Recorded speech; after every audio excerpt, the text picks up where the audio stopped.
welcome back to EH Deck Building. I am your host, Demo, and this video will probably be called something like some of my most controversial opinions about the Commander format. This has been my month of controversial videos. I mean, some more than others. I mean, it's all opinions, guys, right? This whole entire game of Magic is all about opinion, and I'm giving some of mine, and I thought I would throw out a bunch of the ideas for videos I would have all in one month and just call it my month of controversial videos.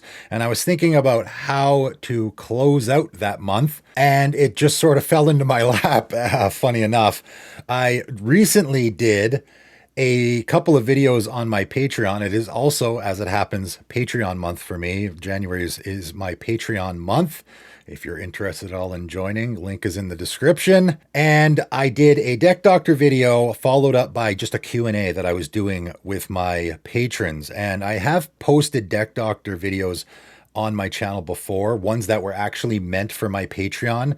And I just am dropping all of these gems, what I consider to be great deck building advice. And it's hard to repeat that stuff, right? I don't use a script on my channel. I just sort of wing it all the time. And so when I have this really great advice, in my opinion, great advice for deck building in the Commander format that just happens on my Deck Doctor videos that I do for my Patreon, sometimes I want to throw it on the channel so everyone else gets to see, right? Is a little bit of an advertisement for my Patreon as well. And the Q&A also, like, it was just, I told my patrons, hey, you guys got some questions, random, whatever question you want to ask me, go ahead. And I did a Q&A. And then again, this stuff just comes out as I'm talking. It is a little bit of, you know, my opinions about stuff in Commander with regards to deck building, but also just my personal opinions about, for example, strategies that I don't like to play against, right? I've talked recently about how, maybe mass land destruction isn't that bad, maybe stacks isn't that bad. So what are the things that I really hate playing against in the Commander format? And in particular, when I'm doing my Patreon videos, it's a little more unfiltered, as you could probably imagine, right? The people there are more like-minded to me, so I know I'm going to get less pushback about my strong opinions on things. And again, sometimes I think, you know what, I really like what I'm saying here, and I think I want to throw it on my channel. So that is what this video will be. Following this intro, you're going to watch a clip that I cut from a Deck Doctor video where I talk about fetch lands and my opinion there and some other things. Again, I just sort of go off on these weird tangents sometimes. And then that is going to be followed up by, again, another clip that I cut out of the Q&A I did for my Patreon, where I just talked about some pretty controversial things, I would imagine, but also, you know, I think some valuable opinions as well that maybe you guys want to hear, so that's why I'm putting it on my channel. Enjoy the show. Why do you have fetch lands? I mean, I know they fit thin out your deck, but like I could make a whole video about this. Thinning out your deck in Commander is almost useless, okay? When you're playing Modern, thinning out your deck is great because the 3 lands you have in your opening hand are all you need. In Commander, you want to make a land drop all the time. So if I have a Misty Rainforest on turn 1, I have just thinned out my deck by taking a forest out of it. That lessens the chance that I'm going to draw a forest on a following turn. Why is that a good thing? You want to be making land drops, right? So why are you trying to thin out your deck? It's another one of those modern mentalities that gets brought into. It's just like with Ponder and Preordain. Oh, they smooth out your draws. And what's in your deck that you want to scry to the bottom so badly? It is possible that you see 2 cards on top that you don't want to draw. It's unlikely, though. If you see 2 cards on top of your library that you don't want to draw, that maybe they shouldn't be in your deck. That's my opinion. I mean, that's a possibility if you're just land flooded. Then something like that would be nice. But yeah, thinning out your deck is just, I see no purpose in it. I mean, you're costing yourself a life. To me, the life you're paying is not even worth doing that.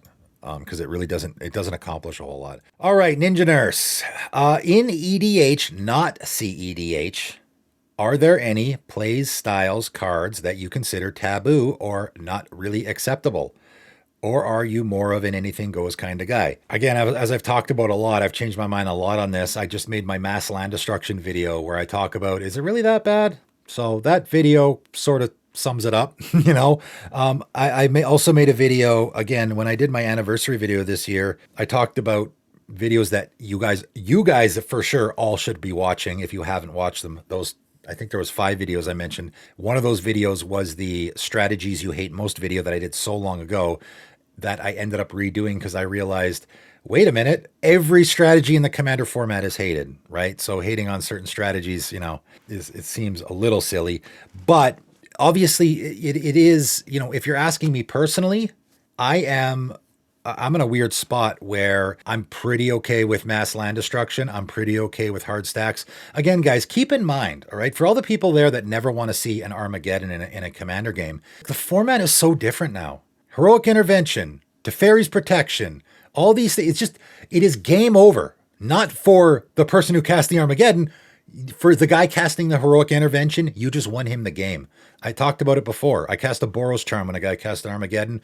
Thanks, you just handed me the win, right? Universal cards are hard to use correctly, and there is so much instant speed interaction in the game now that playing a card like that could be a real downside for you. You could just throw the game away by doing that, right? So yeah, I'm totally okay with it, to be quite honest. You never know what the outcome is going to be. There is a lot of times where a guy will have his own Teferi's Protection, so he's fine. Sure. But again, there is interaction with that as well. I mean, obviously, I don't love the solitaire situation, which nobody loves. The Narset deck, the infinite combat, infinite turn, all of that. An infinite combo is, okay, game over. Let's just play another game. I don't love that, but nevertheless, let's shuffle up and play another game. The infinite turn is not that's why everyone hates the Narset deck so much, because I'm going to sit there and everyone has to sit there and watch me, because it's not a guaranteed win with that, right? It's maybe I'll get infinite turns and infinite combats, maybe. And maybe I'll be able to close out the game. And you all have to sit here and watch me play by myself for 20 minutes while I do that. So extra turns I don't love. One extra turn, fine, but infinite turns, I mean, I guess infinite turns is essentially you win the game if you definitely have an infinite turns loop. So, I mean, that is a little bit different. But just the guy taking the 20-minute turn is like, okay, we all came here to play Magic. For me, that's worse than stacks. As far as specific archetypes that I loathe, I don't love Hug, unless it's the right kind of Hug. Why I've always hated Hug decks is because the guy who's playing the most powerful deck, he's just doing even better now, right? The guy playing the Tatyova deck has lots of lands in play. He has lots of card draw, so he can take advantage of the double mana effect. He can take advantage of the, drawing lots of, he can take advantage of that way more than I can playing my mono white deck, right? So that's why I've really hated that strategy typically. And also I hated it because you have a player in the game that's not really in the game. He doesn't care. The Hug player doesn't care about the outcome of the game. And that mentality is what bothers me the most. And it bothers me even more with the Chaos archetype, which is probably my least favorite archetype to play against. Again, it's just the guy playing the Chaos deck, he doesn't care. He doesn't. How's the game going to end? Who cares? You're just throwing the game into a blender, right? With a warp world or any of these effects. I spent all this time and effort building a deck to do a specific thing, and you're just throwing the game into a blender. You're just like, hey, he gets your commander and he gets your lands, and just swap everything around. I'm sure there's a lot of people that like that. For me, Chaos is no different than playing uncards. It is like, let's talk about, it's a rule zero thing. More than anything, it's a rule zero thing. Absolutely. Again, I'd rather see a Winter Orb or a Najeela in the command zone than have someone playing a Chaos deck without giving me prior warning. That is the one thing where I would absolutely walk away. I would play against anything except for Chaos. That's the one. If somebody said I'm playing a Najeela deck, I'm like, okay, I'll pull out my most powerful deck and we'll give it a go. I don't know if I have that gameplay video on my channel. I hope that I do, because that's what just misconception. Hey, we're all bringing our most powerful decks. So the one guy, this is the one time I've actually seen this happen. The one guy brought his straight up CEDH deck, right? First turn, Mana Vault, all that. Guess what? He lost. He was the first person out of the game. I just happened to be playing my Tishana deck, which is probably my most powerful deck, at least as far as having answers goes. And that's what I did. As soon as I knew what he was playing, I was like, okay, I'll just sit here with all my counter spells and removal and just stop everything he's doing, which is what happened in that game. Someone shows up to a game and they're like, hey, I'm playing my Chaos deck. I'm like, okay, see ya. There's no deck of mine that I want to play against the Chaos deck. I might as well grab, I mean, for all of you guys that like Chaos, I'm not trying to pile on you. I'm being asked the question, so I'm answering. I might as well grab a pile of cards out of my, that's what I would do. If I was playing in a game and some guy's like, I got a Chaos deck, I would be like, okay, give me 1 sec. I'd grab a handful of cards out of my card box and throw them in sleeves and be like, okay, let's go. Because what's the difference, right? At that point, it doesn't matter what I'm doing. Maybe I could just play a really heavy control deck and just counter everything they do. That would be the other answer, right? So yeah, Chaos for sure would be the one play style that I would just be like, okay, I'm going over here. See ya. I have zero interest in playing in that game. Rule zero thing for sure for me. Last question here. Garden Ramsey, very clever name. Howdy, got a question here. You ever stop playing cards because they are annoying or tedious to play, but are otherwise good cards? I mean, Rhystic Study comes to mind. I don't play Rhystic Study for a couple of reasons. One, because it is, I just thought of another one. One, because it is a really powerful card that makes you a target. It's removal magnet, all that, but also it's annoying. You're going to pay one for that. You're going to pay one for that. You're going to pay one for, right? No, thanks. I don't want to sit there being that guy. And in fact, there's lots of, even that white vampire I just put in my Benny Brax deck, which of course is phenomenal in there. I just won a game recently because of it.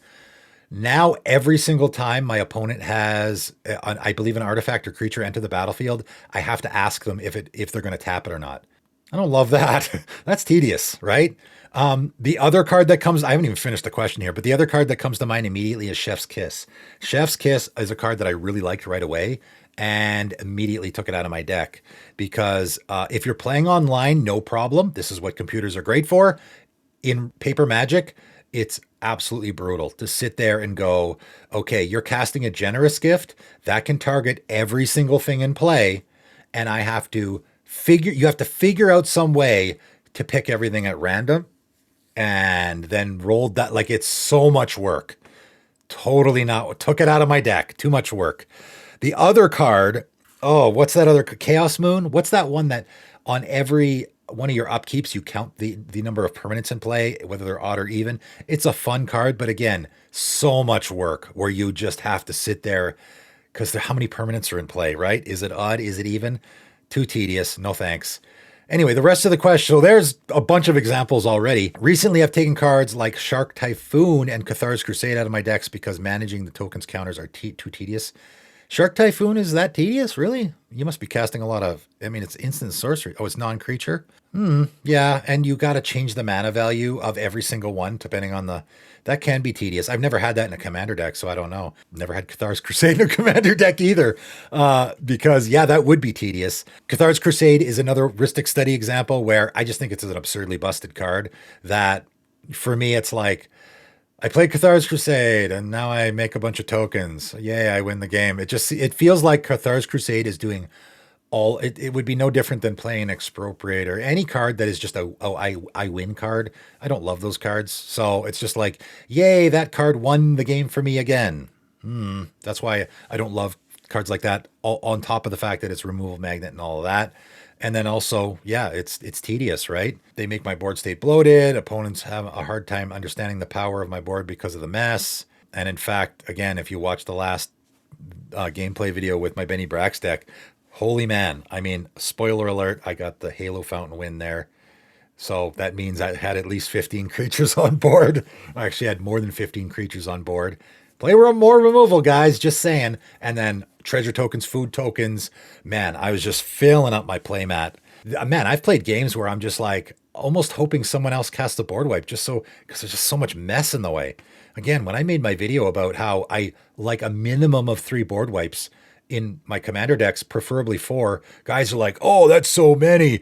Game must last forever because you keep wiping the board. It only makes it last longer, guys. If you're not wiping the board, all that happens is everyone's board just keeps getting bigger and bigger and bigger, and nobody can attack because everyone's got blockers and nothing happens. And you have to cast a board wipe in order to move the game along. So it actually usually has the opposite effect. Anyway, I'm going off on a tangent there. All right, that's it. See you guys in the next video.